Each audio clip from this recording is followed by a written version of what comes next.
Hello all of you, मी स्वप्नाली तुमचं अस्पी क्रिएशनमध्ये स्वागत करते। आज आपण ही झेंडूची फुलं बनवायला घेऊया। अगदी सुंदर दिसत आणि अगदी झटकीपट तयार होतात। फार काही वेळही लागत नाही आणि अगदी सोपे आहेत बनवायला। सो आता आपण हे बनवण्यासाठी आपल्याला नेहमीप्रमाणे साहित्य लागणार आहे।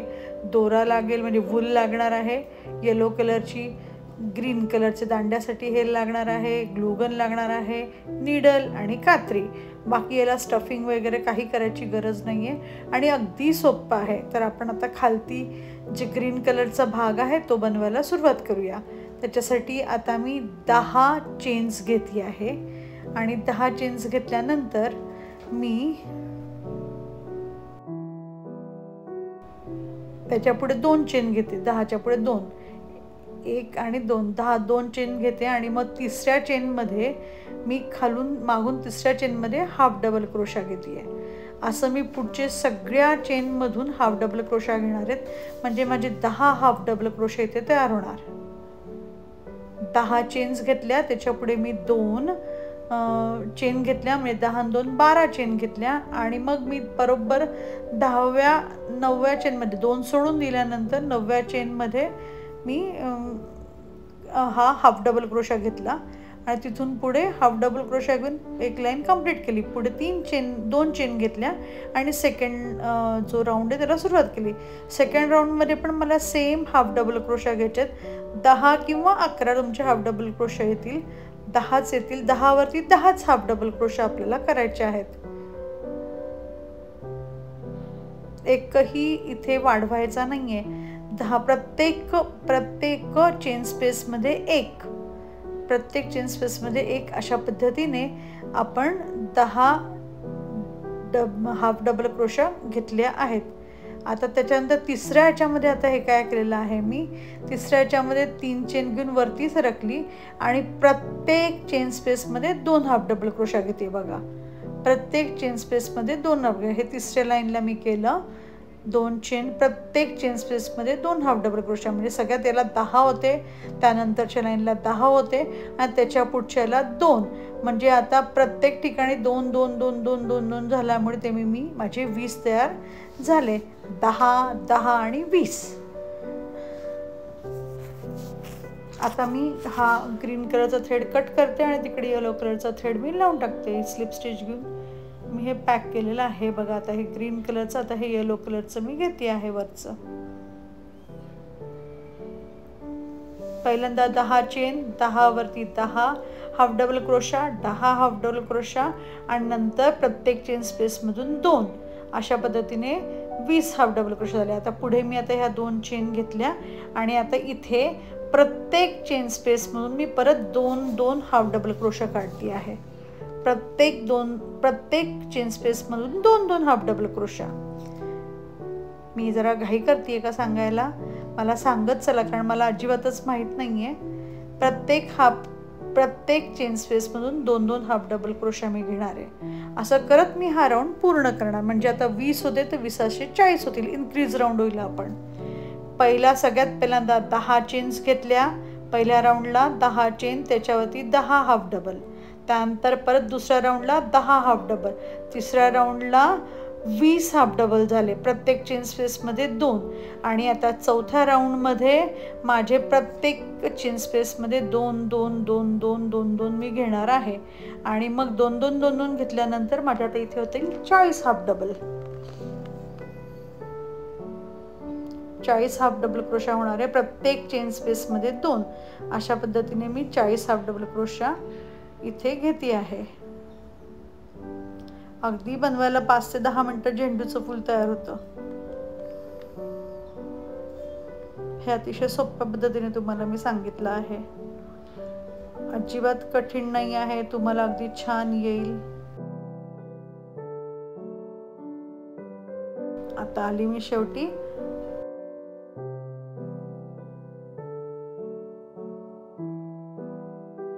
झालं, हे कंप्लीट झालं आहे। प्रत्येक चेन स्पेसमध्ये मी 2 2 2 2 घेतले, म्हणजे माझे टोटली बघा आता हे असं तयार दिसतं राऊंड। आता इथून पुढे घेताना मात्र नीट, आता हे नीट सावकाशने बघा, इथून घेताना मी आता परत 2 चेन घेतल्या, 2 चेन घेतल्यानंतर मी आता त्याच चेन स्पेसमध्ये बघा हा काढला आणि मग हा जो थ्रेड आहे हा मी फक्त असा लांब करून घेतला आहे. पफ स्टिच म्हणतात त्याला, पूर्ण लांब करून घेते आहे. कारण त्या मध्यभागी नाही केलं तरी चालेल, पण हे केलं तर मध्यभागी जे आहे ते व्यवस्थित दिसेल. असं मी 4 वेळेस काढून घेतलं आणि नंतर सगळ्यातून मी एकच चेन काढून एक स्टिच तयार केला. आता एक चेन, आता त्याच्या पुढचं नेहमीसारखंच सोपं आहे. 1 2 3 4 5 आणि 6 चेन घेतल्या आणि त्याच्याच खालती त्याच चेन स्पेसमध्ये खालती मी काय केलं, तो क्लोज सिंगल क्रोशा घेतला. परत आता 6 मी चेन्स घेतल्या आणि त्या पुढच्या याच्यामध्ये हाफ डबल क्रोशा घातला आहे. आता इथून पुढे कंटिन्यू तीच ॲक्शन असणार, त्यामुळे नीट बघून घ्या पुढचं सगळं. 1 2 3 4 5 आणि 6 घेतले. त्यानंतर त्याच्या पायाशी म्हणजे बेसला जो आहे तिथे मी एक सिंगल क्रोशा घेते आहे. परत मी आता 6 चेन घेणार आणि हाफ डबल म्हणजे हाफ डबलच काढणार. अगोदरचा हाफ डबल क्रोशा जो आहे म्हणजे पुढची चेन स्पेस आहे त्याच्यामध्ये मी हाफ डबलच घेणार. म्हणजे हाफ डबल क्रोशाच्या वरती हाफ डबल क्रोशाच येणार. फक्त ही एक वाढवतं याच्यामध्ये की ही 6 चेन्स आपण घेतल्या आणि त्याच्या बेसला आपण परत जातोय. हे एकच ह्याच्यात वाढते. बेसला आपण परत गेलो, परत काढला एक सिंगल क्रोशा. आता 6 चेन्स घेणार, 6 चेन्स घेतल्या आणि परत मी हाफ डबल घेणार. पुढच्या ह्याच्यामध्ये पुढच्या चेन स्पेसमध्ये हाफ डबल घेतला. परत मी 6 चेन घेणार. आता 6 चेन्स घेणार मी आणि 6 चेन्स घेऊन मी त्याच्या बेसपाशी सिंगल क्रोशा घेणार. परत 6 चेन्स घ्यायच्या आणि पुढच्या हाफ डबलमध्ये हाफ डबल.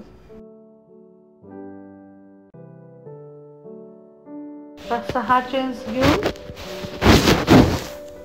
त्या हाफ डबलच्या बेसपाशी सिंगल क्रोशा.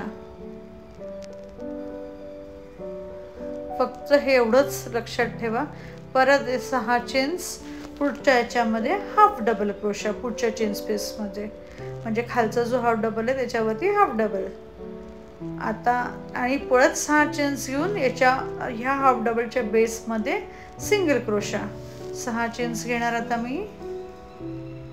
परत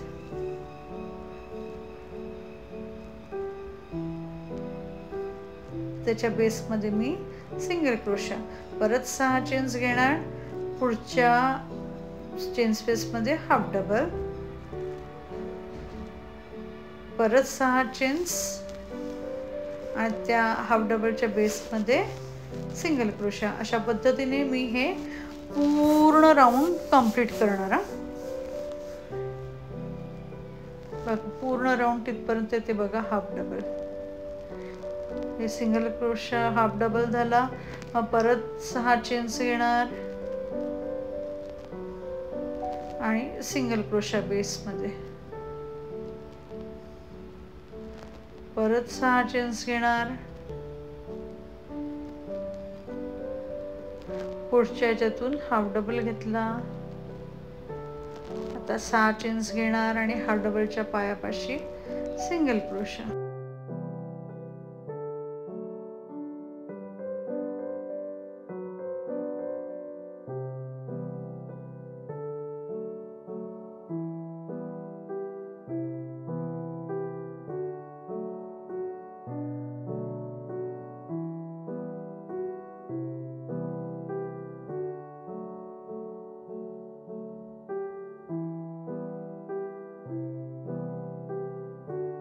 झालं. आता हे संपलेलं आहे. झालं. इथे आपण आता थ्रेड कट करून टाकणार. आता आणि स्लिप स्टिच घेऊन मी हा थ्रेड पक्का करणार. आता इथून पुढे मात्र ग्लू गनचं काम आहे आणि ग्लू गनचं काम करताना सांभाळून, कारण चटका लागतो. नाही तर तुम्ही शिवून घेतलं ना तरी देखील चालेल. एक शिवून मी दाखवते पुढचं याच्यात. आता हे बघा, हे ग्लू गनने फक्त हे जो ग्रीन पार्ट आहे तो फक्त चिटकवून घ्यायचा आहे.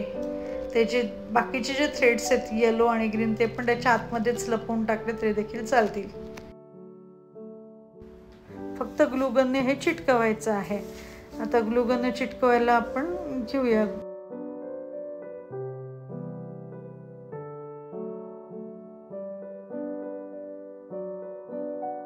जो पफ स्टिच घातला आहे त्या साईडने चिटकवा हां, तो पफ स्टिच मधल्या भागी यायला हवा, हे लक्षात ठेवा. चिटकवताना जो पफ म्हणजे जो सगळ्यात पहिले स्टार्टिंगचा पफ स्टिच आपण घेतला होता तो मध्यभागी यायला हवा, हे लक्षात ठेवा. मध्यभागी तो स्टिच येऊ द्यायचा, जाड स्टिच, आणि मग नंतर सुरुवात करायची. फक्त ग्रीन पार्ट आपण चिटकवत जायचं आहे. सावकाशीने करा, ग्लुगनचा झटका लागतो कारण मला तर नेहमीच लागतो. म्हणजे मी दरवेळेस ठरवते सावकाशीने करायचा, पण तो चटका मला लागतोच.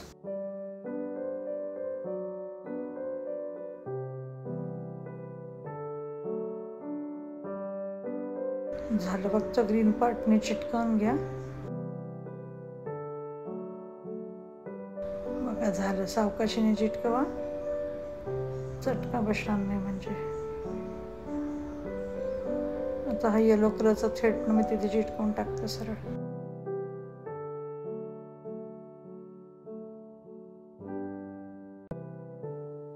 कट करते मी थ्रेड दोन्ही पण. झालं माझं झेंडूचं फूल तयार. अगदी सोपी आणि सुटसुटीत मेथड आहे ही, फार झटकीपट तयार होतं फूल तयार. 5 ते 10 मिनिटात फास्ट तयार होतं अगदी. हे बघा, याच्या पाकळ्या असं छान सुंदर तयार झालेल्या आहेत. आता हे 2 वेगवेगळे मी कलर्स घेऊन त्याचे वेगवेगळे केलेले आहेत आणि अगदी हुबेहूब दिसतात. आता तुम्ही नक्की करून बघा आणि माझं चॅनल लाईक करा, आवडलं तर सबस्क्राईब करा. तुम्ही सबस्क्राईब केल्याने हुरूप आमचा वाढतो करणाऱ्याचा. आणि कॉमेंट्स करा, शेअर करा. बघा, ह्या वर्षी मी गुढीला देखील हेच लावलेले होते, झेंडूची फुलांची. हे अशा पद्धतीने माळ करून तुम्ही करू शकता. Thank you so much for watching.